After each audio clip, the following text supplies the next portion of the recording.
Bonjour à tous et à toutes. Nous sommes ravis de vous accueillir pour cette nouvelle édition du webinaire de l'Agence française de développement dédiée à l'économie dans les pays émergents. Comme à l'accoutumée maintenant, ce webinaire accompagne la sortie d'un numéro panorama de notre revue Macrodev. C'est le 57e de la collection et c'est le deuxième euh, panorama semestriel de l'année 2024. Vous êtes de plus en plus nombreux à nous suivre et nous vous en remercions. Plus de 800 personnes inscrites aujourd'hui. Hello and good afternoon from the French Development Agency headquarters here in Paris. Welcome to this live event. Before we begin, just a few words logistics for our English-speaking audience. This event will be held in French, but an IA-powered live translation into English is available through the Interprefy app. You may access it by clicking on the Apps button on the bottom right of your screen and selecting English. You can then choose between an audio track by clicking on the headphones icon or subtitles by clicking on the I captions icon. I hope this will work well. This is a first try for us, but we are confident that it will bring our English-speaking audience a good experience.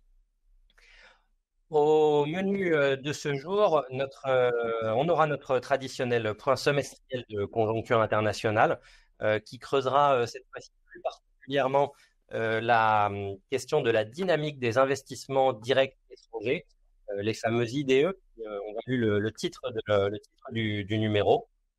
Avant de vous proposer trois focus pays sur l'Égypte, le Sénégal et la Turquie, trois pays dont l'actualité économique, sans être forcément marquée par des chocs, eh bien, s'avère quand même dense et riche de réflexions pour l'avenir. Et puis, nous finirons par la traditionnelle séquence de questions et de réponses que vous pouvez alimenter tout au long de la présentation dans l'onglet dédié, l'onglet questions, et non pas l'onglet chat qui sert plutôt pour vos réactions. Donc, sans plus attendre, je vous propose de commencer donc par notre section sur la conjoncture dans les économies émergentes. Alors, donc on a là un panorama un petit peu des risques haussiers et baissiers. On peut dire que 2024, en fait, on s'attendait à ce que ce soit l'année de la baisse des taux. Et puis année qui serait achevée par un nouveau point d'interrogation qu'auraient été les élections américaines qui réouvriraient le débat 2025. En réalité, les choses se passent un petit peu différemment de ce à quoi on s'attendait. D'une part, l'inflation peine à quitter la scène pour laisser la place aux baisses de taux généralisées et significatives qu'on attendait. Et d'autre part, en fait, les acteurs politiques semblent déjà prendre le dessus en faisant peser de nouvelles incertitudes sur la trajectoire de l'économie mondiale à court et à moyen terme. Alors, certaines élections, notamment on pense en Indonésie, au Mexique ou encore au Pakistan, ont plutôt contribué à une certaine continuité politique. Mais ailleurs, sans parler de rupture, on a clairement des inflexions qu'on peut noter par exemple en Turquie lors des élections municipales, en Afrique du Sud, à Taïwan, au Sénégal, en Inde et même dans l'Union européenne. Nous sommes ici en France bien placés pour le savoir. Des inflexions qui finissent par modifier finalement la toile de fond avant même l'élection américaine de la fin d'année.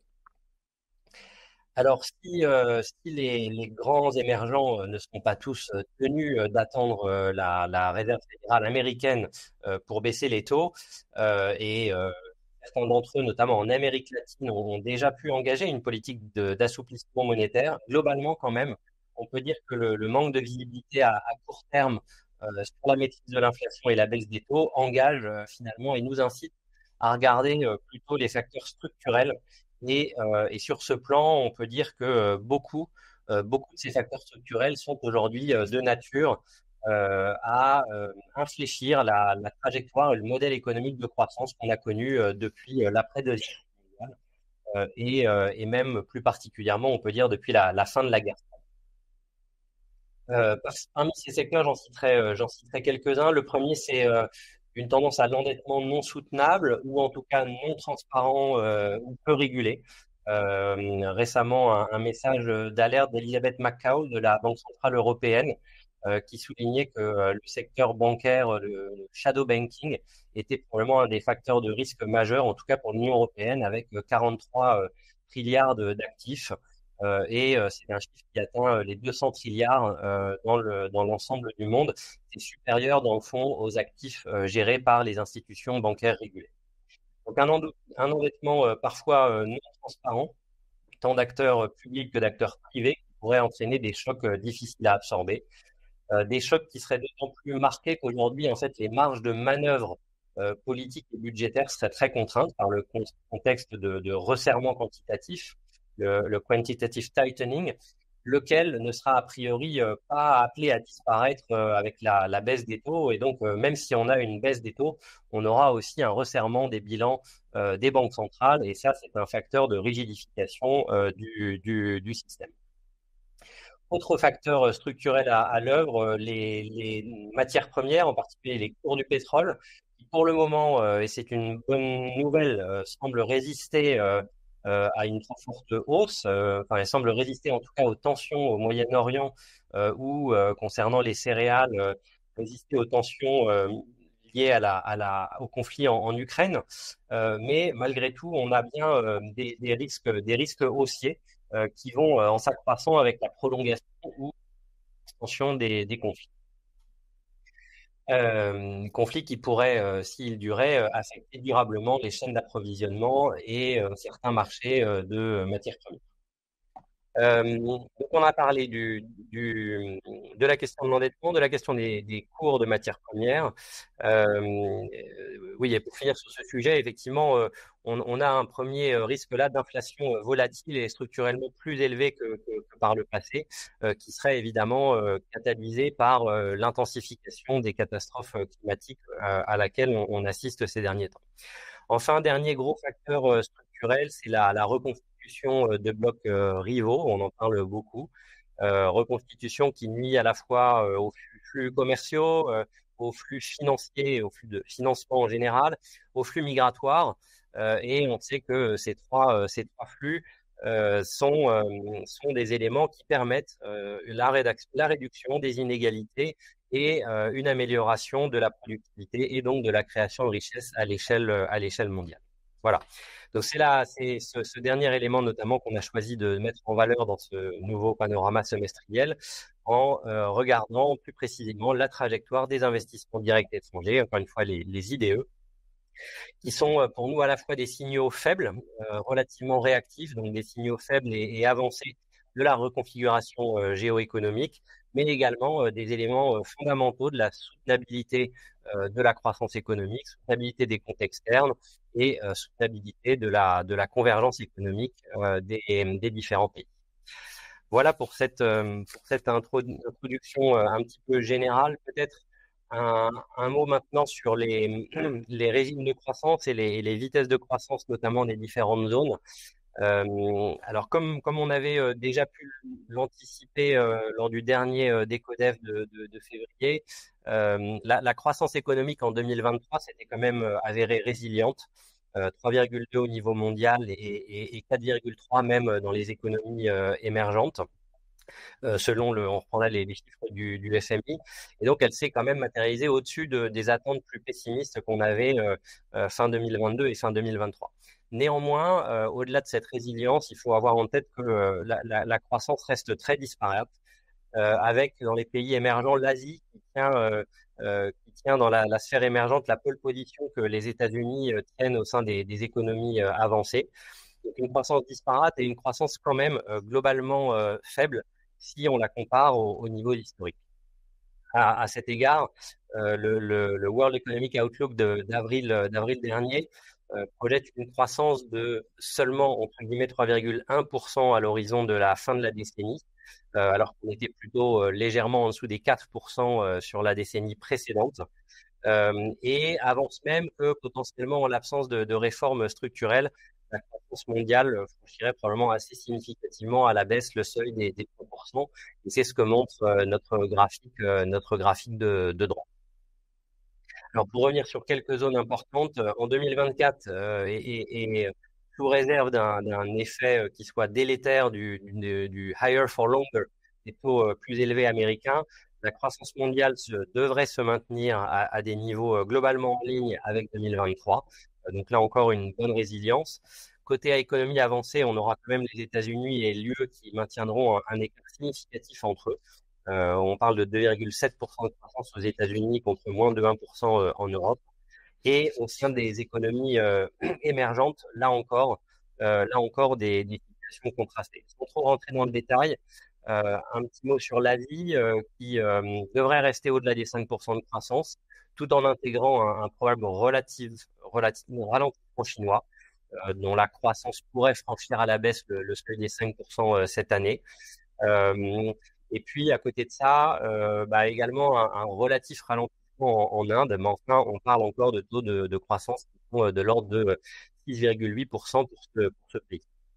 Et puis, derrière, euh, les autres économies phares de la région, Philippines, Vietnam, qui pourraient également maintenir des taux au-delà de 6%, et puis l'Indonésie de l'ordre de 5%.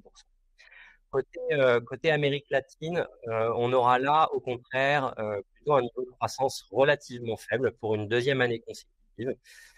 Et on parle là de taux en moyenne autour de 2%. Donc, on voit là un très clair écartement avec l'Asie. Alors 2% grâce à notamment Brésil et Mexique qui devraient se maintenir, eux, au-dessus des 2% et finalement connaître un ralentissement un peu moins fort que ce qu'on aurait pu craindre. Et puis, en revanche, il y a deux autres économies de la région qui souffrent plus, la Colombie, avec un ralentissement plus marqué, probablement autour de 1% de croissance après une année 2023 déjà décevante à 0,6%. Et puis l'Argentine devrait connaître une deuxième et on peut l'espérer, une dernière année de récession à pratiquement moins 3%. Les projections sur l'Asie centrale et le Moyen-Orient sont évidemment difficiles dans le contexte actuel et sont plutôt, malgré tout, orientées à la baisse pour les locomotives que sont notamment la Turquie et l'Égypte, dont on parlera un petit peu plus tard. Et enfin, un mot sur l'Afrique subsaharienne, qui pourrait, elle, bénéficier d'une légère accélération de 3,4 à 3,7-3,8% en 2024, malgré, d'une part, une situation qui reste fragile en Afrique du Sud, qui devrait, elle, stagner autour de 1%, et puis malgré des situations aussi difficiles au Nigeria ou au Kenya, deux économies qui devraient néanmoins connaître des taux de croissance respectifs de l'ordre de 3 et 5%, avec quand même un niveau d'incertitude élevé, notamment au Nigeria, qui est affecté par des politiques d'ajustement budgétaire et monétaire assez rudes. Voilà. Donc voilà pour le panorama de la croissance, un petit peu long mais important. Et puis, on peut rapidement dire quelques mots de l'inflation également. Donc, le recul de l'inflation aux États-Unis est un peu plus lent qu'espéré. C'est ce qui repousse maintenant pratiquement à la fin du troisième trimestre 2024 l'horizon probable de la première baisse de taux directeur américain. Les derniers propos tenus par le gouverneur de la Fed ces 2 derniers jours laissent quand même relativement confiance sur le fait que ça pourrait intervenir en septembre. Mais globalement, le scénario dans lequel les taux d'intérêt américains stables et élevés jusqu'à la fin de l'année 2024, et donc un scénario dans lequel ces taux élevés finiraient par avoir un effet quand même négatif sur la croissance et sur l'économie mondiale, sans être le scénario le plus probable, reste quand même un scénario qu'on ne peut pas exclure. Encore une fois, dans un contexte où toute étincelle géopolitique est susceptible d'affecter brutalement soit les prix de l'énergie, ceux de l'alimentation ou les flux de financement. Donc, beaucoup là encore d'incertitudes. Euh, un dernier mot peut-être sur l'inflation dans les pays émergents qui a quand même elle aussi bien ralentie. Au niveau mondial, on est, pour rappel, passé d'un taux qui était de l'ordre de 9% en 2022 à un taux qui est de 5% cette année et probablement de 4% l'année dernière. Dans les pays émergents, c'est un petit peu moins net. On avait encore un taux moyen de près de 10% en 2023, mais évidemment fortement impacté par quelques pays où elle est très élevée. Et notamment, c'est ce qu'on montre dans la partie de droite, là, une petite vingtaine de pays dans lesquels l'inflation est encore au-dessus de 20%, encore au-dessus de 20% en 2023 et 2024. Si on exclut ces extrêmes, les économies émergentes sont elles aussi sur une tendance où l'inflation aujourd'hui repasserait sous la barre des 4% en moyenne, et plus à l'image de ce qui se passe dans les économies avancées. Voilà. Voilà pour le point sur l'inflation. Et puis, il me reste à faire un dernier point sur le, les marchés financiers et l'endettement souverain. On voit que les taux actuariels des obligations d'État restent globalement stables. C'est le graphique de gauche depuis le début de l'année, avec euh, plutôt quand même des inflexions à la hausse, tirées à la fois par les taux directeurs qui restent élevés, on l'a dit, mais également par tous les facteurs d'incertitude politique et géopolitique qu'on a pu évoquer. Un cas à part quand même, on le voit sur le graphique, c'est cette courbe jaune qui descend, c'est l'Afrique, dont les taux étaient montés très haut depuis 2 ans et qui connaît bien, pour le coup, depuis le début de l'année, une détente. Elle connaît surtout de nouvelles émissions, notamment en provenance de Côte d'Ivoire, du Bénin, du Kenya et plus récemment du Sénégal, donc des nouvelles émissions obligataires qui sont une bonne nouvelle, mais tout en gardant en tête que ces émissions se font quand même à des taux de coupons, à des taux de rémunération qui sont élevés et qui sont plus onéreux que les obligations plus anciennes que ces pays-là cherchent à refinancer. Donc au global, la bonne nouvelle, c'est qu'on retrouve un certain nombre de pays qui ont accès à du refinancement, et c'est positif quand on se souvient de la situation il y a un an. En revanche, ne pas négliger le fait que ce refinancement est clairement plus coûteux que celui de la période pré 2020. Euh, de la même manière, un petit mot sur les devises. L'année 2024 voit là encore plutôt une stabilisation de bon nombre de monnaies émergentes, mais la situation reste tendue pour certaines devises. Égypte et Turquie, là encore, dont on va parler, mais aussi Nigeria, Ghana et Argentine. Et puis enfin, et j'en finirai là pour conclure sur une note positive, le graphique de droite qui nous montre les flux de capitaux, à la fois les investissements de portefeuille, donc on voit qu'ils ont rebondi un peu plus vite et dès l'année 2022, et les fameux IDE qui, eux, ont mis un peu plus de temps, et c'est normal, on peut parler de flux qui sont plus structurels, qui ont néanmoins probablement commencé à rebondir en 2023. Et évidemment, toute la question est de savoir si ce rebond constitue les prémices d'un retour à une tendance dynamique, ou bien si les risques baissiers sont susceptibles de creuser ce point. Je te passe la parole, Sylvain. Merci, Amaury. Bonjour à toutes et à tous. Donc, on va essayer de prendre un petit peu de hauteur et revenir un petit peu sur la trajectoire mondiale de l'épargne et de l'investissement depuis, on va dire, depuis la crise financière internationale. C'est important de prendre ce recul pour se rendre compte qu'il y a eu un excès d'épargne, on va dire, depuis 2010 à peu près, depuis le creux de la vague suite à la crise financière mondiale. Et donc, on a eu en effet une accélération du taux d'épargne mondial qui a été tiré par le quantitative easing, euh, les surplus et les excès commerciaux extérieurs en Asie, notamment en Chine, puis aussi le super cycle des matières premières jusqu'en 2014, et plus récemment par la pandémie de Covid qui a aussi permis au taux d'épargne mondial d'atteindre un pic historique à plus de 28% du PIB. Donc pendant ce temps-là, le taux d'investissement mondial a aussi progressé, mais dans une moindre mesure. Et l'augmentation du taux d'investissement au niveau mondial n'est pas incompatible avec ce qu'on disait précédemment sur le ralentissement tendanciel de la croissance. Parce que ce qui est en jeu ici, c'est la qualité de l'investissement et la productivité de l'investissement et de ce qu'on appelle la productivité globale des facteurs qui est en question. Et donc, in fine, l'allocation des ressources, donc de cette épargne, vers des investissements productifs. Et donc, on voit que depuis 2023, le taux d'épargne s'est résorbé, notamment du fait de la désépargne qu'on a vu nettement aux États-Unis dans le cadre du choc inflationniste, mais au niveau mondial, ça se voit aussi très nettement. Et donc, il rejoint un taux d'investissement à un niveau un peu plus bas. Et la tendance serait à ce qu'on ait vraiment atteint un pic historique ces dernières années et que une convergence entre l'épargne et l'investissement à des niveaux qui restent quand même assez élevés, autour de 27% dans les prochaines années. Si on zoome un petit peu par zone géographique, on se rend compte qu'il y a des écarts importants et structurels entre des zones qui sont structurellement créancières et d'autres débitrices vis-à-vis du reste du monde. Sans surprise, l'Asie, avec un taux d'investissement très élevé, que vous voyez sur le graphique de droite, et un taux d'épargne encore plus élevé.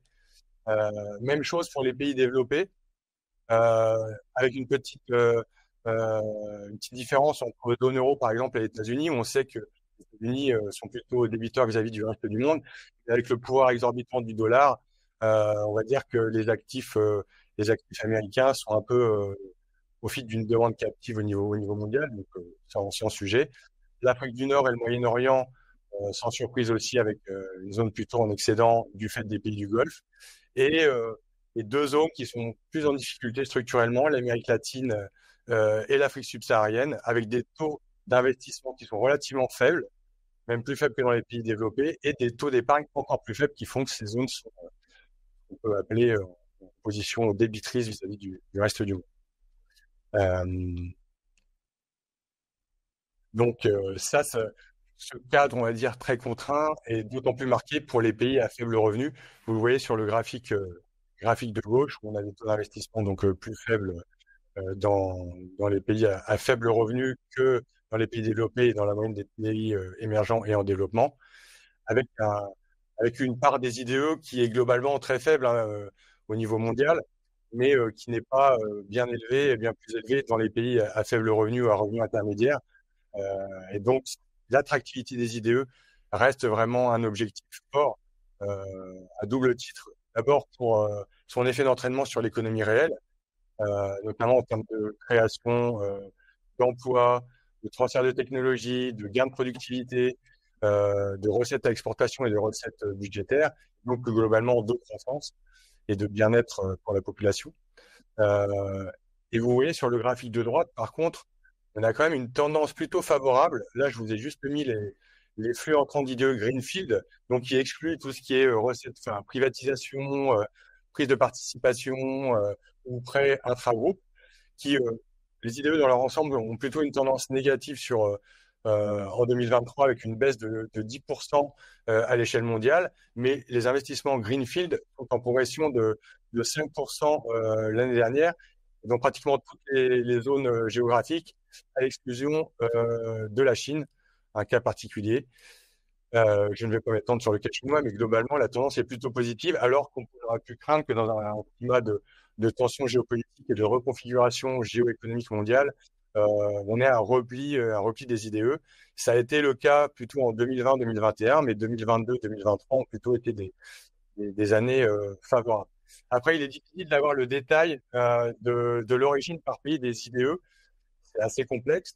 Mais si on prend l'exemple de la Chine, les entreprises, les firmes chinoises investissent beaucoup à l'étranger et ciblent désormais beaucoup le Vietnam, donc dans sa sous-région, euh, mais aussi le Mexique pour pouvoir accéder au marché américain et contourner quelque part les sanctions américaines et la guerre commerciale, les barrières tarifaires qui ont été mises en place depuis 2018, mais aussi la Turquie avec un exemple tout frais. Lundi, les gouvernements turcs et chinois ont signé un protocole d'accord pour un investissement d'1 milliard de dollars pour implanter une usine de véhicules électriques par BYD, et donc pour accéder au marché européen. Et vous connaissez la polémique actuelle qu'il y a entre la Chine et l'Union européenne sur les tarifs qui ont été mis sur les véhicules électriques chinois très récemment. Euh, à ce titre-là, on peut dire qu'on a une image plutôt positive et voir si cette tendance va perdurer dans les prochaines années. Sachant aussi qu'en termes de type d'IDE, les IDE les plus importants ont été dans le secteur des ENR, donc des énergies renouvelables, suivi du secteur de l'électronique. Et par contre, là où le bas blesse, c'est que le troisième secteur, c'est secteur des hydrocarbures et du charbon. Donc, en termes de transition énergétique, on voit qu'on n'en est pas encore là et qu'il y a encore une masse importante d'investissements étrangers qui se font dans ces secteurs, notamment en Afrique, avec des pays qui ont fait des découvertes importantes d'hydrocarbures, notamment Sénégal récemment, et d'autres qui tirent un peu les IDE vers enfin, dans la zone africaine. Dernière slide avant de passer au focus pays. Ça veut dire le faire. Voilà. Donc, je parlais de l'importance des IDE sur les effets d'entraînement qu'ils ont pour l'économie réelle. Mais ils ont aussi un rôle très important sur le bouclage de la balance des paiements, surtout dans le cadre de zones ou de pays à déficit structurel ou important de la balance courante. Et encore une fois, vous voyez sur le graphique de gauche, deux zones se distinguent particulièrement, l'Amérique latine et l'Afrique subsaharienne, avec des déficits courants assez importants et qui devraient le rester dans les prochaines années. Et donc, après, l'important, c'est de pouvoir au maximum combler ce déficit du compte courant par des IDE qui sont donc non générateurs de dette. Et on voit qu'à ce petit jeu, l'Amérique latine arrive à peu près à équilibrer la situation, sa balance de base sur le graphique de droite, mais que ce n'est pas le cas pour le continent africain. Et donc, ce qui veut dire que derrière, les pays sont en besoin de générer des flux de capitaux générateurs de dette ou de tirer sur leurs réserves de change et donc d'affaiblir leur position extérieure. Donc ça, c'est à suivre dans les prochaines années, forcément, notamment en Afrique. Donc, je laisse la parole à Maxime sur l'Égypte. Merci Sylvain et bonjour à toutes et à tous. Je suis Maxime Thérieux, en charge du suivi de l'Égypte. Alors, très bonne transition sur les deux dernières slides dont tu viens de parler, hein, à la fois sur l'importance des vidéos pour l'économie réelle et aussi pour boucler la balance des paiements, puisque l'Égypte nous a paru un très bon exemple dans ce macro-dev thématique sur les IDE, à la fois parce que c'est une économie qui a un fort potentiel d'attractivité pour les investissements étrangers et qui en même temps sort de 2 ans de crise larvée, quasi-crise de balance des paiements liée à des problèmes notamment sur le compte financier dont on va reparler. Donc en fait, on va voir un peu dans quelle mesure un potentiel déficit d'attraction des investissements étrangers a renforcé les vulnérabilités de la position externe égyptienne. Comment l'Égypte s'en est sortie ces derniers mois notamment grâce à ce qu'on appelle la rente géopolitique. Et au-delà de cette rente géopolitique, qu'est-ce qu'il faudrait faire pour que les investissements étrangers soient attirés en Égypte de façon un peu plus soutenable et durable. Donc, un petit peu de contexte, en fait. Le premier point, c'est ces dernières années, la position externe égyptienne a été fragilisée par un remplacement du compte financier, donc qui vient financer le déficit structurel courant de l'Égypte. On voit dans le graphique de gauche, avec la courbe noire qui monte un déficit courant de l'ordre de 3 à 4% du PIB, financé traditionnellement en bonne partie par des IDE, qui sont les barres jaunes, et qui ont été en baisse tendancielle entre 2018 et 2021, et en bonne partie remplacés par les barres bleues, qui sont des investissements de portefeuille beaucoup plus volatiles, ces investissements de portefeuille attirés par des rendements réels égyptiens très élevés, donc très rémunérateurs. Sauf qu'évidemment, cette recomposition du compte financier avec des investissements de portefeuille beaucoup plus volatiles a exposé l'économie égyptienne à un retournement de confiance des investisseurs. C'est matérialisé début 2022 par un sudden stop, donc on appelle un arrêt soudain assez classique et brutal des investissements en portefeuille, et donc une fuite de capitaux de l'ordre de 20 milliards de dollars en quelques semaines, des investisseurs qui ont fui l'économie égyptienne pour trois raisons principales. D'une part, parce que il y a eu le déclenchement de la guerre en Ukraine qui a créé une discrimination des investisseurs contre les pays émergents et plutôt en quête de valeur refuge. Le deuxième élément, c'est aussi qu'à peu près au même moment, il y a eu le début du cycle haussier de la Fed américaine pour lutter contre l'inflation, donc qui a aussi rendu les actifs américains plus attractifs au détriment des actifs égyptiens. Et puis, troisième point beaucoup plus propre à l'Égypte, qui était que dans un début de poussée inflationniste en Égypte, les rendements réels égyptiens sont devenus beaucoup moins attractifs que dans les années précédentes, qui là encore a contribué à faire fuir les capitaux. Et en réponse, les autorités égyptiennes ont relevé les taux directeurs pour essayer de rendre un peu la livre égyptienne plus attractive, mais ont surtout dû procéder à plusieurs dévaluations, rendues nécessaires malgré le maintien de la volonté de maintenir une parité fixe avec le dollar. Et troisième réponse des autorités égyptiennes, un appel au FMI pour essayer d'endiguer cette crise qui naissait courant premier trimestre 2022. Les tensions ne se sont pas pour autant stabilisées, notamment parce que une des réponses de l'autorité égyptienne était quand même de vraiment s'entêter, s'obstiner, on va dire, à maintenir la parité fixe avec le dollar, ce qui a contribué aussi à une chute des réserves en devises. Donc, il fallait piocher dans les réserves en devises pour maintenir la parité avec le dollar. Et donc, en fait, on a eu un peu une spirale assez négative qu'on voit dans le graphique de droite, avec une poussée inflationniste forte qui s'est marquée par une inflation aux alentours de 40% pour en 2023, plusieurs dévaluations de la livre, avec une forte, finalement, dépréciation du taux de change, l'apparition d'un marché parallèle avec un taux encore plus dévalué que le taux officiel, et des pénuries de devises dans l'économie. Donc, en fait, une situation très difficile et qui ne se stabilisait pas malgré la mise en œuvre du programme FMI avec financement lancé début 2023, notamment parce que le FMI ne pouvait pas passer hein, les revues du programme en raison de l'obstination des autorités à ne pas flexibiliser la livre, qui était une condition très importante du programme. Euh, donc, dans ces conditions, euh, on se trouvait dans une crise larvée qui a duré à peu près 2 ans. Comment est-ce que l'Égypte s'en est sortie hein, et après s'être exposée à ses vulnérabilités et à ce retournement de confiance? Elle s'en est sortie, réponse partielle mais non négligeable, grâce à sa rente géopolitique. Courant février de cette année, il y a eu une annonce importante d'un fonds souverain d'Abu Dhabi qui a annoncé investir 35 milliards de dollars dans l'économie égyptienne, dont 24 milliards d'argent frais dans un méga projet qui s'appelle le projet Ras El Ekma pour investir dans un projet touristique, immobilier et industriel.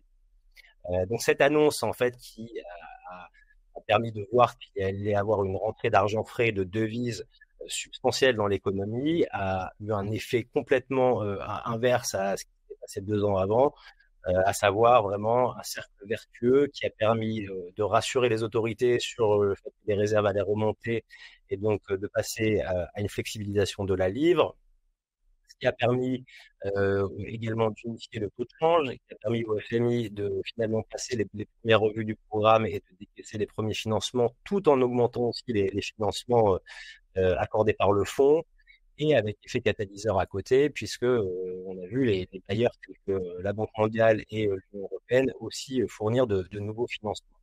Ce qui permet ce qui se matérialise en tout cas dès le deuxième trimestre de cette année par une hausse des réserves en devises qu'on voit dans le graphique de gauche et un retour de la confiance généralisée. On le voit dans les indicateurs de confiance des ménages, aussi des entreprises, et puis sur le marché financier avec la baisse des CDS et des spreads souverains. On voit notamment la courbe bleue qui illustre les spreads souverains, qui est revenu à peu près à ce niveau pré-2022, aux alentours de 600 points de base, et qui permettrait à l'Égypte de revenir sur les marchés financiers internationaux pour lever des fonds et combler notamment son besoin de financement public très élevé. Donc voilà, donc vraiment, c'est cette annonce de février qui a été le catalyseur de vraiment d'une retombée des grosses tensions qui persistaient depuis 2 ans en Égypte, qui est imputable en bonne partie au rôle géopolitique assez incontournable que joue l'Égypte dans la région. L'Égypte est un des premiers bénéficiaires de l'aide occidentale et notamment américaine, euh, par son rôle de médiateur historique qui s'est encore une fois retrouvé ces derniers mois dans le conflit entre Gaza et Israël, et qui permet à l'Égypte laisse quelque part un petit peu sauver des eaux assez régulièrement, malgré ces différentes crises de balance des paiements. Euh, la question, évidemment, c'est de se dire, est-ce que c'est pas une opportunité ratée pour l'Égypte, parce qu'il s'en sort en partie par cette rente géopolitique, mais est-ce qu'il ne faudrait pas faire d'autres choses pour que, justement, de façon plus structurelle, l'Égypte évite ce genre de crise? Euh, et donc, c'est le troisième point. Comment faire pour que les, les investissements, et notamment étrangers, soient attirés par l'économie égyptienne? Alors, c'est un peu une question lancinante et récurrente en Égypte. En fait, euh, il y a un problème structurel de la place euh, de, de l'État ou de l'appareil étatico-militaire dans l'économie et un besoin de donner beaucoup plus de place au secteur privé en général et aux investissements étrangers en particulier.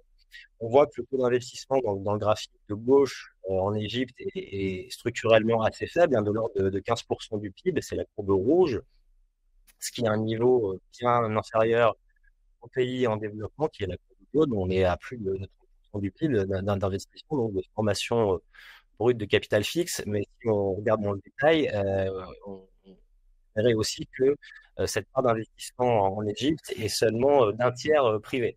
C'est-à-dire qu'une bonne partie de l'investissement est tirée par l'investissement public.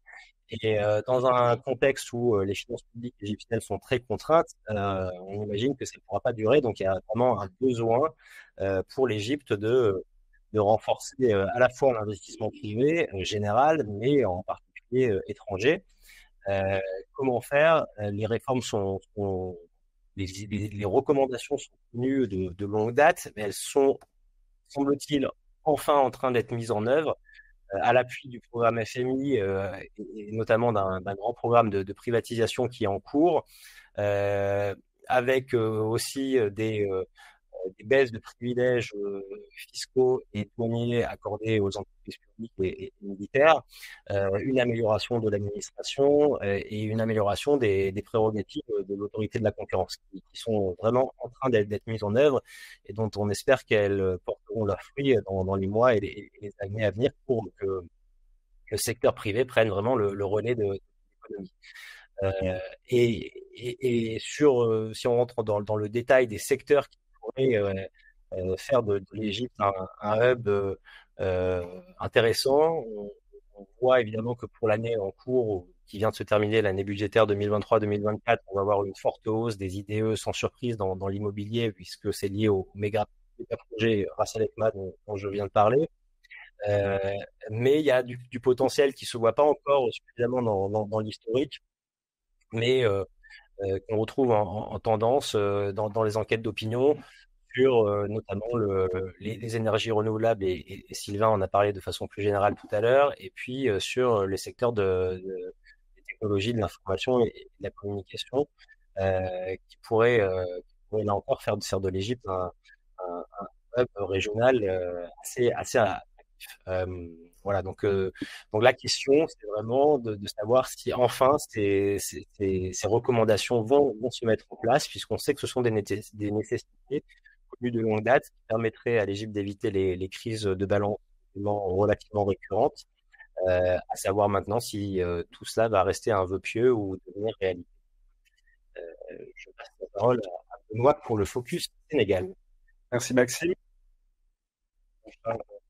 Suivi Sénégal à l'AFD. Le Sénégal, un point d'actualité qui nous a semblé utile au regard à la fois du thème du numéro du Magazine dont nous avons parlé des IPE, mais également en raison de l'actualité économique et politique du pays. 2024, année de rupture, c'est ce que nous disons, année de rupture à quel niveau? Deux niveaux, d'abord politique. Aujourd'hui, c'est les 100 jours d'exercice du pouvoir du nouveau président Diomaye Faye qui a été élu et qui a pris ses fonctions début avril de cette année, et sur un programme qui plus est de rupture ou en tout cas de positionnement sensiblement différent de son prédécesseur. 2024, année de rupture aussi d'un point de vue économique, avec, et cela fait maintenant un mois, que le premier baril de pétrole a été extrait du champ de Sangomar au large des côtes du Sénégal, et donc avec des perspectives d'hydrocarbures, de production d'hydrocarbures, qui sont importantes pour les années à venir, qui vont se traduire par un choc de croissance. L'idée de cette présentation va être de s'interroger sur le contexte dans lequel s'inscrivent ces ruptures et quelles peuvent être leurs conséquences pour les perspectives économiques du pays. Donc d'abord, comme je le disais, sur la croissance, un tout petit peu de recul, un court instant, avant même de parler de 2024 et de l'impact de la production de pétrole et de gaz sur le PIB et sur la croissance du pays. Déjà, depuis 2014, le Sénégal a connu une accélération de son rythme de croissance. Depuis le début des années 2000, il y avait un certain décalage entre le dynamisme de l'Afrique subsaharienne dans son ensemble et le Sénégal, où la croissance sénégalaise était sensiblement inférieure. En 2014, deux éléments viennent changer la donne et accélérer le régime de croissance et le rythme de croissance du Sénégal.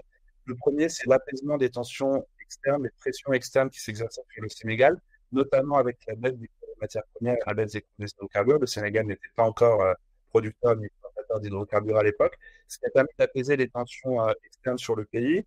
Et depuis 2014 aussi, une politique nationale à travers le Plan Sénégal émergent qui s'est traduite par une hausse sensible de l'investissement public et de l'investissement total dans le pays, qui est passé de 20% du PIB au début des années 2010 à aujourd'hui 30% même sur 2021, 2023, 30% du PIB. Donc une accélération de l'investissement qui a aussi permis de tirer la croissance. Cette accélération qu'on observait depuis 2014 devrait encore s'intensifier en 2024-2025, grâce notamment, ce que je disais, à la production d'hydrocarbures. Donc le premier baril de pétrole a été extrait le 11 juin, il y a un mois. La production de gaz devrait débuter dans les mois à venir. Pour mémoire et pour rappel, les réserves de pétrole sont estimées au 50e niveau mondial, les réserves de gaz au 27e niveau mondial. Ça ne sera pas un pays majoritairement dépendant des hydrocarbures et le pays ne va pas devenir un pays pétrolier ou gazier, mais cela va fortement aider et en premier lieu au niveau de la croissance qui va donc, je disais, s'accélérer. Le FMI estime qu'elle pourra atteindre 7% en 2024 et 10% en 2025, ce qui est très élevé et en fera l'économie la plus dynamique d'Afrique subsaharienne et l'une des économies les plus dynamiques au monde. Les retombées aussi de cette production d'hydrocarbures, ce n'est pas que sur le PIB, c'est aussi sur les recettes de l'État et sur les exportations. C'est estimé à environ 1 point de pourcentage de PIB de recettes pour l'État en plus par an et 6% du PIB des exportations en plus par an.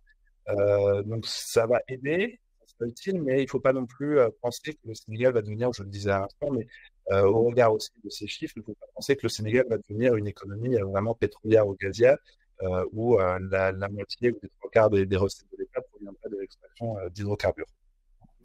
En revanche, en prenant un petit peu de recul sur les sous-jacents de la croissance observée depuis une dizaine d'années, celle-ci s'est faite au détriment de la stabilité macroéconomique, ou en tout cas en accentuant des déséquilibres qui sont intensifiés, notamment avec le creusement du déficit budgétaire et du déficit externe du pays, et qui s'est traduit aussi par une hausse de l'endettement public du pays, puisque l'investissement a été porté en grande partie par l'investissement public. On a une dette publique sur PIB qui est passée de 40%, environ 40% du PIB en 2013 à 80% du PIB en 2023.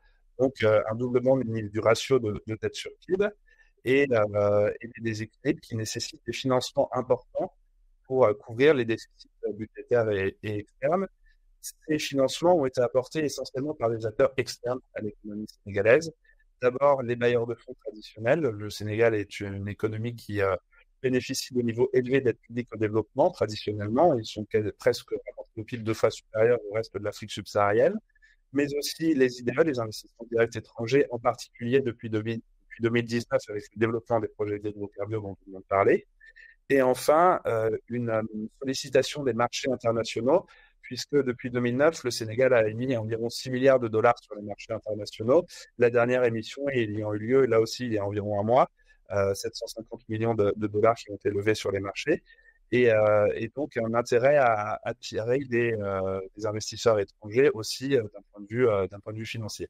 Donc, on a un ensemble d'acteurs externes qui est là pour accompagner à la fois l'économie, la croissance, le développement et le développement de certains secteurs spécifiques comme les hydrocarbures, et qui sont là qui sont importants pour justement garantir la stabilité du pays. Dans ce contexte, et dans un contexte politique qui est relativement nouveau à la suite des élections du printemps, enfin de l'hiver-printemps de cette année. Dans un contexte politique nouveau, il y a quand même un certain nombre d'incertitudes au regard justement de ce dont nous venons de parler, à la fois d'un contexte de déséquilibre macroéconomique et d'opportunités au regard de la croissance attendue grâce aux hydrocarbures. Donc, il faut tenir compte à la fois des fragilités et des opportunités pour porter notre analyse. Et notre analyse, il y a deux messages principaux qui peuvent être déclinés en trois points, mais le premier, c'est qu'en attendant une stabilisation macroéconomique, il va être important de conserver l'appui à la fois des bailleurs internationaux et des investisseurs internationaux, donc conserver la confiance d'une certaine façon des partenaires étrangers du Sénégal, puisque tant que ces déficits ne sont pas résorbés, ce sont des acteurs importants du financement de l'économie sénégalaise. À ce titre-là, on a plusieurs éléments qui nous permettent d'être confiants, puisque le Sénégal bénéficie d'un programme FMI depuis juillet 2023. Le FMI était en mission au mois de juin à Dakar et est ressorti avec des conclusions plutôt positives qui devraient pouvoir permettre de continuer à décaisser sur ce programme. Et comme je le disais à l'instant, le Sénégal vient d'émettre à nouveau sur les marchés financiers internationaux. Donc, il semble que la confiance avec les partenaires étrangers, en dépit de l'incertitude politique, se maintienne. Le deuxième point, la deuxième jambe qui sera important au-delà des acteurs étrangers, de la confiance des acteurs étrangers, ce sera de promouvoir un modèle de croissance qui soit à la fois soutenable et juste. Soutenable, c'est-à-dire qu'au-delà de trouver des moteurs de croissance qui soient l'investissement public qui crée de la dette publique, au-delà de dépendre uniquement, pas uniquement, mais d'avoir des niveaux de croissance qui soient tirés en très grande partie par les hydrocarbures, trouver des relais de croissance endogènes permettre une hausse de la productivité, de la compétitivité, de l'attractivité de l'économie sénégalaise. Donc une croissance qui soit plus soutenable sur le long terme, moins exposée à des chocs exogènes, et une croissance qui soit plus juste aussi. Bon, au-delà des chiffres de croissance qui sont importants, il garde à l'esprit que le Sénégal figure parmi la liste des pays les moins avancés de l'ONU, que c'est un pays où les taux de pauvreté, les taux de chômage sont importants, où les défis en termes de capital humain, de santé, d'éducation sont aussi là très élevés. Et donc, l'idée est que ces dividendes de la croissance de la production d'hydrocarbures bénéficient à l'ensemble de la population pour améliorer à la fois le niveau de vie et aussi avoir justement des relais de croissance plus solides sur lesquels s'appuyer. Donc, ces deux éléments sont de toute façon au cœur du programme économique du nouveau président et de son gouvernement.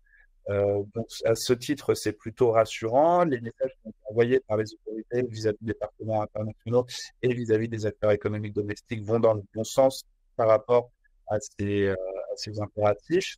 En revanche, il restera à voir effectivement sur le plus long terme quels peuvent être les leviers pour transformer plus en profondeur le modèle économique sénégalais.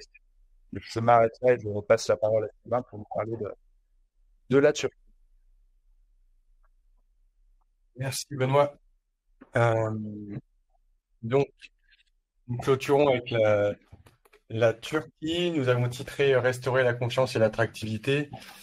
Vous n'êtes pas sans savoir que le pays a subi une multitude de chocs ces dernières années, qui sont notamment liés aux orientations de politique économique qui ont été menées depuis ces dernières années et une tendance, on va dire, plutôt défavorable sur le plan politique depuis une dizaine d'années. Après une première décennie vers AKP Erdogan très, très positive suite à la crise économique et financière de 2001. Vous voyez sur le graphique de gauche la progression du revenu national brut par habitant en rouge, la courbe grasse qui a culminé en 2013 avec une progression fulgurante suite au programme de stabilisation de l'économie, de libéralisation, et puis une tendance à la baisse du revenu national brut. Alors, ne vous y trompez pas, s'il il augmente les dernières années, c'est aussi du fait que l'inflation est supérieure à la dépréciation du taux de change. Donc, mais en dollars, en nominal, on reste sur une augmentation du revenu national brut, mais on a quand même une paupérisation assez largement exprimée dans les urnes par les Turcs, même si le président Erdogan a été réélu l'année dernière, il y a un an. Mais depuis un an, on a, et ça on s'en félicite, eu un virage de politique économique, notamment de politique monétaire, qui n'a pas été remis en cause par la défaite au municipal au mois de mars de cette année. Et donc, on espère que le cap va être maintenu dans les prochaines années pour restaurer la confiance des investisseurs. Mais les investisseurs, ça veut dire quoi? Ça veut dire les investisseurs domestiques et plus globalement les agents économiques locaux qui sont aussi l'une des principales raisons de la dépréciation de la lire ces dernières années. C'est-à-dire que les investisseurs étrangers, notamment en portefeuille ont déserté le pays et finalement, les variations du taux de change sur les dernières années, les 2, 3 dernières années, sont plutôt liées à la défiance des agents économiques turcs vis-à-vis de leur propre monnaie. Et donc, la fuite vers le dollar.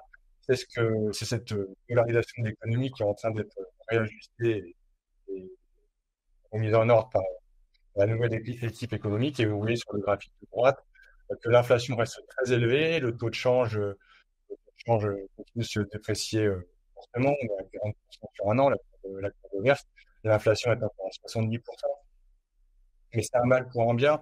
On voit que l'ajustement du compte courant est en train de s'effectuer. Le taux directeur a été substantiellement augmenté de 10% à 50%.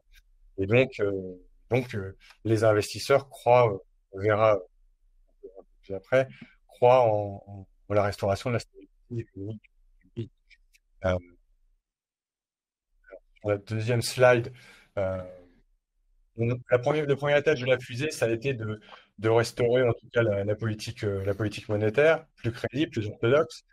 Euh, le deuxième étage de la fusée, c'est de euh, restaurer, on va dire, consolider les finances publiques, même si la politique expansionniste qui a été menée ces dernières années n'a pas entraîné de dégradation majeure des finances publiques. On va dire qu'il y a encore des marges de manœuvre de ce côté-là, mais suite aux différents chocs, et notamment les séismes de l'année dernière, le déficit s'est creusé largement et du fait des dépenses abyssales engagées.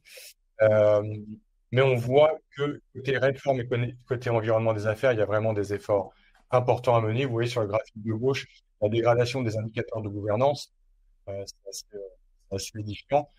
Et donc, le pays doit restaurer ce climat propice à l'investissement à travers des réformes du cadre légal, de la justice, euh, du cadre d'attractivité des investisseurs, du soutien des PME, du marché du travail qui soit plus flexible et à la fois plus sécurisé, donc flexi-sécurité un peu à la scandinave, on dira, et aussi une meilleure employabilité des nouveaux arrivants sur le marché du travail, entre autres.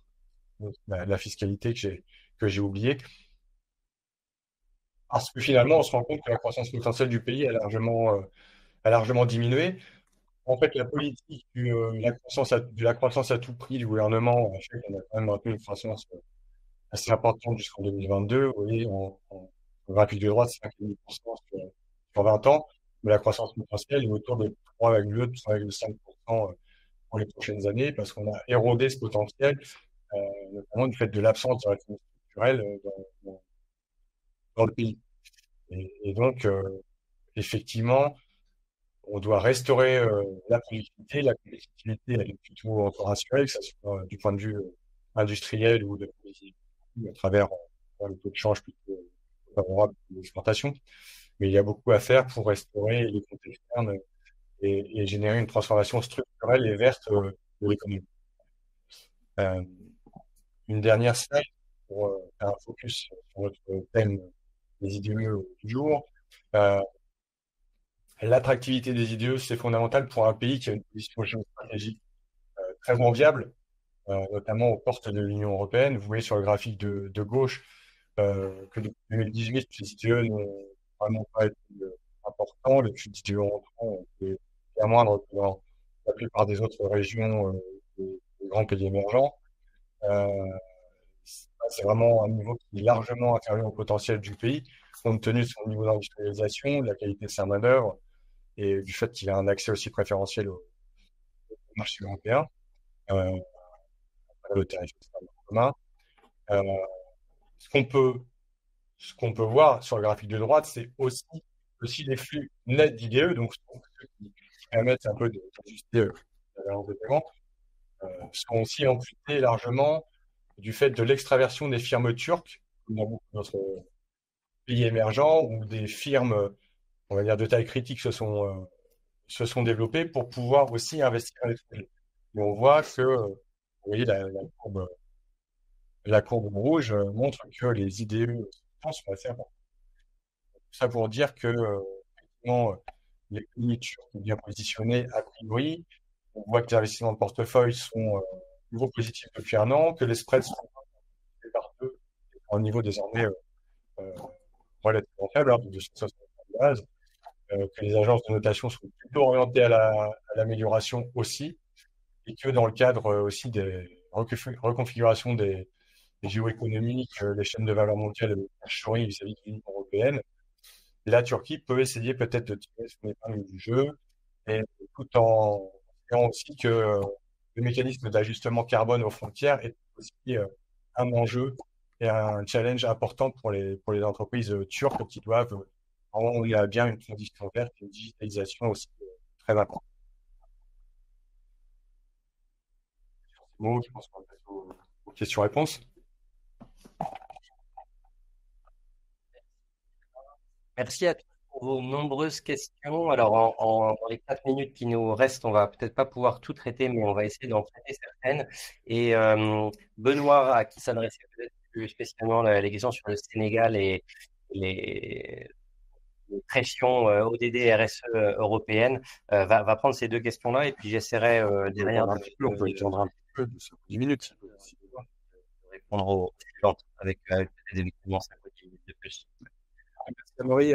Effectivement, beaucoup de questions en ligne sur le cas du Sénégal. Je pourrais pas répondre à toutes malheureusement, mais effectivement sur les deux choisis sélectionnés par Amaury, qui me paraissent importantes. L'une sur l'impact, on va dire, finalement des normes environnementales ou de la transition bas carbone sur la demande d'hydrocarbures, notamment d'Europe, et plus généralement, en fait, une demande qui sera appelée probablement à décroître au niveau mondial au fur et à mesure que les politiques de transition bas carbone seront menées. Dans le cas du Sénégal, il y a deux spécificités, je pense qu'il est utile de mentionner. La première, c'est que l'essentiel des hydrocarbures sera sous forme de gaz et de GNL qui ne subira sans doute pas le même calendrier de contraintes que le pétrole. Donc le Sénégal a cet avantage de ne produire pas que du pétrole, mais en fait surtout essentiellement du gaz, pour lequel la demande pourrait continuer de se maintenir. Et deuxième facteur sur l'impact éventuellement de la baisse de la demande mondiale d'hydrocarbures sur la trajectoire de croissance du Sénégal. Comme je le disais, les hydrocarbures sont importants, vont produire un choc de croissance à la montée en production aujourd'hui, vont avoir un effet positif sur les recettes de l'État et les recettes d'exportation, mais sans transformer ni fragiliser fondamentalement nécessairement le modèle économique sénégalais. Donc, il est très probable que, au moins à court terme, l'ensemble des dividendes de la production d'hydrocarbures bénéficient et apportent des financements supplémentaires pour la transformation du modèle économique à plus long terme, sans avoir de dépendance ni mettre en péril le régime de croissance du Sénégal. Donc, c'est important de le souligner, notamment avec la mise en place d'un fonds intergénérationnel où une partie des recettes de la production et de l'exportation d'hydrocarbures sera consacrée pour préparer l'avenir, préparer la transformation du modèle économique. J'utilise cette phrase pour faire la transition avec une autre question qui était justement sur ce que moi j'appelais de mes voeux, mais qu'appellent en fait de nombreux observateurs et économistes sur le pays, la transformation d'un modèle économique avec des relais de croissance endogènes. Là, il y a plusieurs pistes. Je vais pas suggérer que ce sont exclusivement les miennes et qu'elles sont sensiblement différentes d'autres analystes. Mais c'est avant tout sans doute l'éducation, le capital humain. Là, beaucoup reste à faire pour justement accroître la productivité, mais aussi accroître la meilleure redistribution des richesses, améliorer aussi le niveau de vie. Donc, capital humain et productivité, l'attractivité aussi et le climat des affaires de façon générale, à la fois pour les investisseurs étrangers, mais aussi pour le développement d'un secteur privé domestique qui soit à même de porter la croissance économique sans la faire peser exclusivement sur le pouvoir public et les finances publiques, ce qui en soi n'est pas forcément une mauvaise chose, mais qui, dans le cas du Sénégal, avec un niveau de dette élevé, peut présenter certaines contraintes.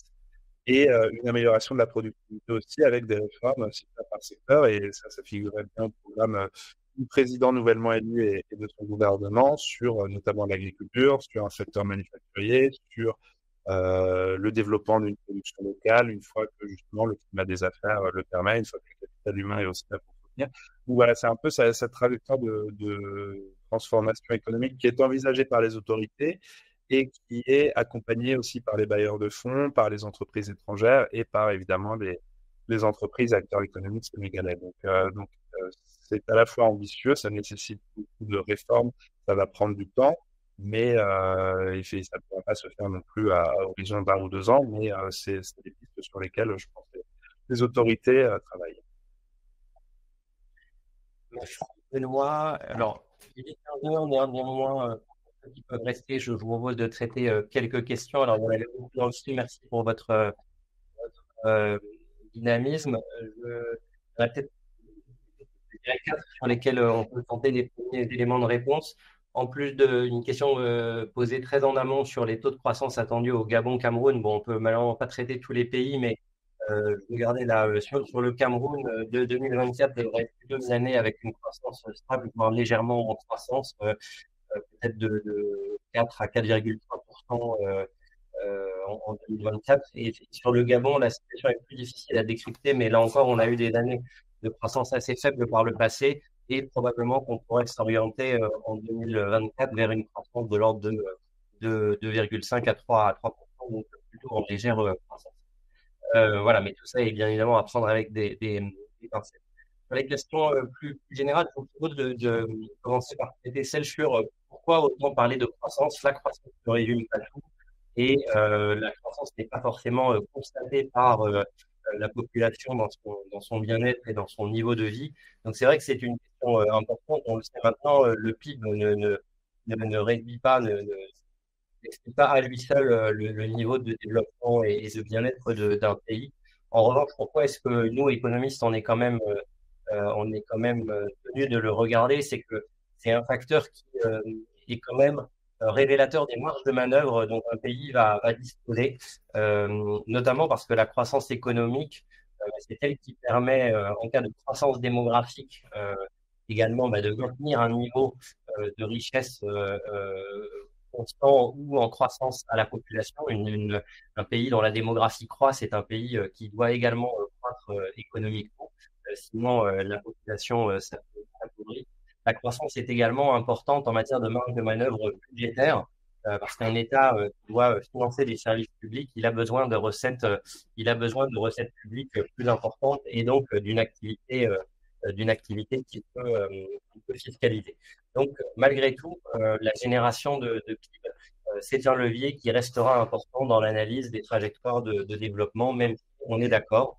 Ça ne traite pas de la répartition de la richesse créée, ça ne traite pas non plus de la destruction potentielle du milieu naturel, qui sont parfois corrélés à cette croissance. Ces deux facteurs, les inégalités et la nature, sont des facteurs que l'Agence française de développement regarde de près dans ses projets et dans la recherche. Et je vous invite, dans la recherche qu'on produit, et là, je vous invite à aller sur notre site.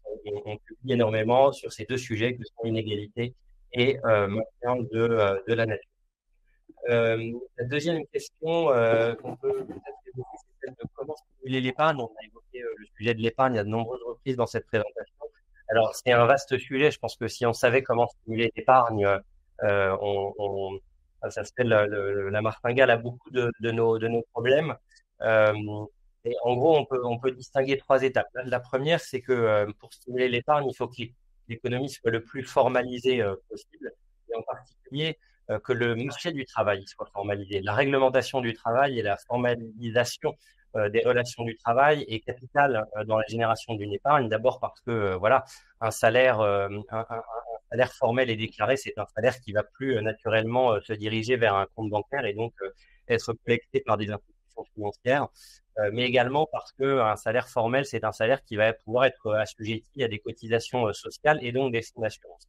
Or, c'est la deuxième étape critique pour le développement de l'épargne locale, c'est d'avoir des marchés financiers, des marchés de capitaux où des institutions peuvent injecter l'épargne de la population. Et souvent, ce sont des fonds de pension, des institutions de retraite, qu'elles soient publiques ou privées, ou des assureurs. Et donc, là encore, la formalisation des revenus et des flux financiers d'une économie joue un grand rôle. Et puis, la troisième étape, un peu cerise sur le gâteau, c'est éventuellement des mécanismes d'incitation politique, de politique publique d'incitation à l'épargne, qu'elle soit fiscale ou de partage du risque, avec des mécanismes de livret d'épargne à taux garanti, mais je dirais que ce troisième étage de la fusée ne sert pas si au préalable on n'a pas une bonne formalisation de l'économie et de son marché du travail. Voilà en quelques mots ce qu'on peut dire, mais évidemment que le sujet de l'épargne est une question centrale dans toutes les questions de trajectoire de développement qu'on peut se poser. La troisième question peut-être, et avant-dernière, c'était celle sur les liens de dépendance entre Afrique et Europe. Donc bon, là, c'est difficile d'y répondre. Et en tout cas, moi, à titre personnel, je ne connais pas, j'ai pas en tête tous les ratios qu'on peut regarder en termes de dépendance, de flux commerciaux, etc. Mais ce qui est certain, c'est que les liens entre l'Europe et l'Afrique sont multiformes. On peut commencer par citer évidemment les liens commerciaux, les liens financiers, et donc les flux de financement et d'investissement.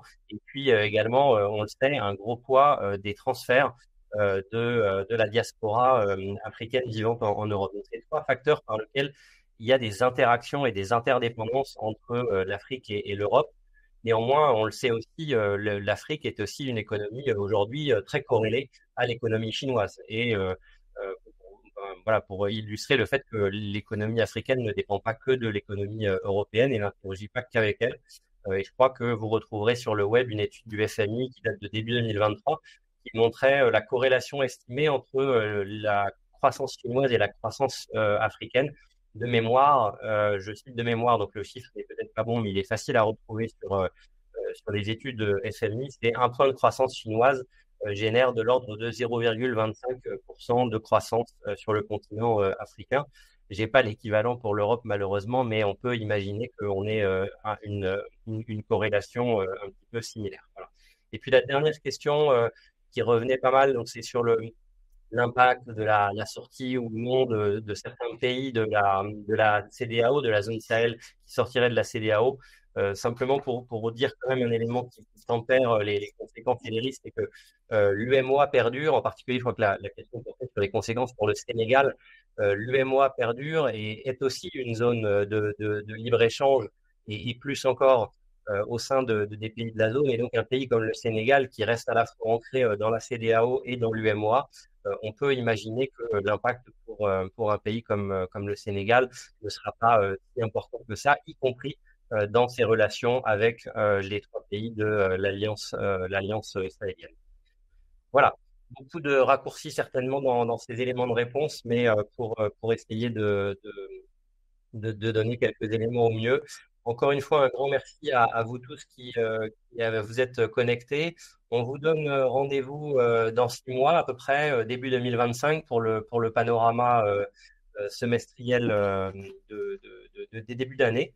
Et puis, entre-temps, n'hésitez pas à vous connecter sur le site Internet où vous trouverez l'ensemble des publications, à la fois sur la macroéconomie et sur la recherche, et notamment les sujets, on disait, l'inégalité, climat, sur lequel on publie beaucoup. Le podcast également a été mentionné, le podcast Grande Ligne qui essaie d'apporter quelques réponses aux questions du développement. Et puis, il y avait des questions sur est-ce qu'on peut se procurer la présentation. Donc, en fait, le webinaire est disponible en replay ensuite sur le site de l'AFD. Voilà. Merci à tous et à toutes. À très bientôt. Merci pour votre fidélité et l'intérêt qu'on voit transparaître dans les questions et les échanges. À bientôt.